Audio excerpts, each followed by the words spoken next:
Last night was the final Democratic debate of the year, and it started with a little seasonal peace and goodwill from Bernie Sanders, who apologized to Hillary Clinton for his aide's breach of her campaign's voter data. However, they did clash over their different approaches to the war against ISIS.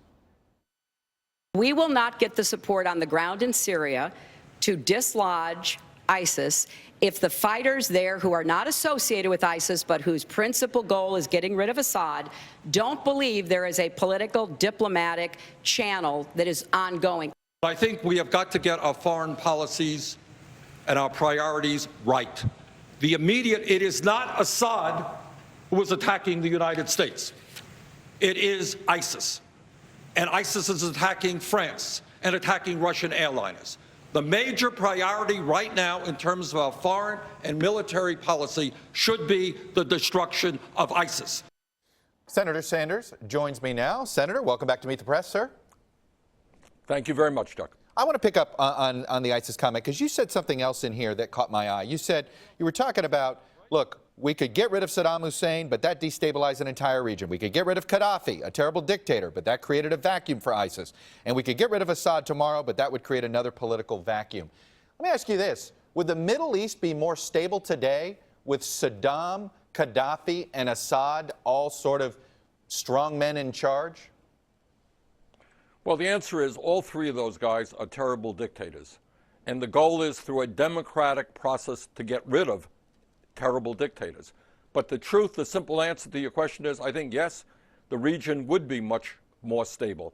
The point here is that it is easy for a major power like the United States to get rid of somebody like Saddam Hussein.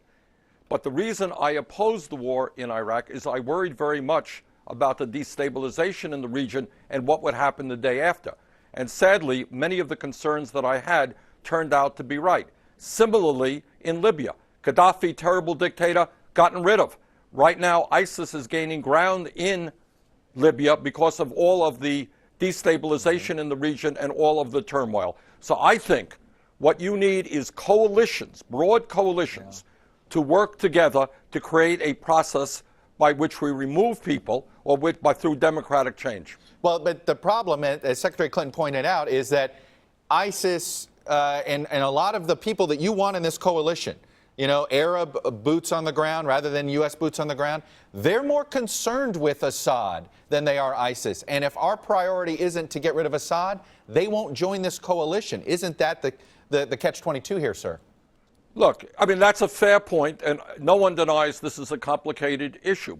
But here is my point. What American leadership is about is to put as much pressure as we can, and we have the leverage to do that. We have the leverage to bring countries together, to demand that they overcome their differences, because right now, the crisis facing this world is international terrorism. It is ISIS. Assad, I want to see him go, but that is a secondary issue compared to the destruction of ISIS. All right, to move on to another topic. Clinton made a pledge. She was not going to raise taxes on anybody that makes $250,000, any household $250,000 or below. You would not make that pledge. You talked about, hey, for just $1.60 a week, you're going to get paid family leave and some other things. How much are taxes going to go up if you're president of the United States? Can you say you've got a lot you want to pay for? Can you give us a number about how much you're going to raise taxes? Well, this is what I can say. We're going to do away with the corporate loopholes that allow major profitable corporations to stash their money in the Cayman Islands and not pay a nickel in some cases in federal income tax. That's $100 billion a year. We're going to impose a tax on Wall Street speculation to pay for, to make sure that public colleges and universities in America are tuition free. We're going to raise the estate tax for wealthy, very, very wealthy people, the top 0.2 of 1%. But in terms of this issue that you raised, I do disagree with the Secretary. I believe the United States should join the rest of the world through paid family and medical leave. It will cost us $1.61 a week in an increase in payroll tax. I think that's a great investment. Is that the only thing you plan on raising taxes on the middle class on? Yes, that's right. Look, we have seen a huge transfer of wealth from the middle class to the top 0.1 of 1%.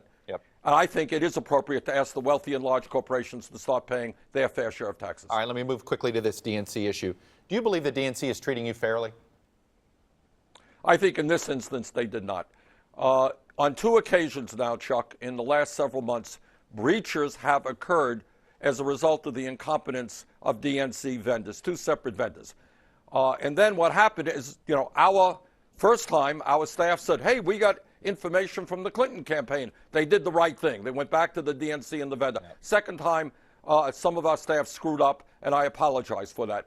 But to shut off our access to our own information to significantly hinder our campaign was a complete overreaction, and that was absolutely wrong. But you acknowledge that you had staffers who essentially, if they didn't rob the Hillary Clinton voter file, they certainly took pictures.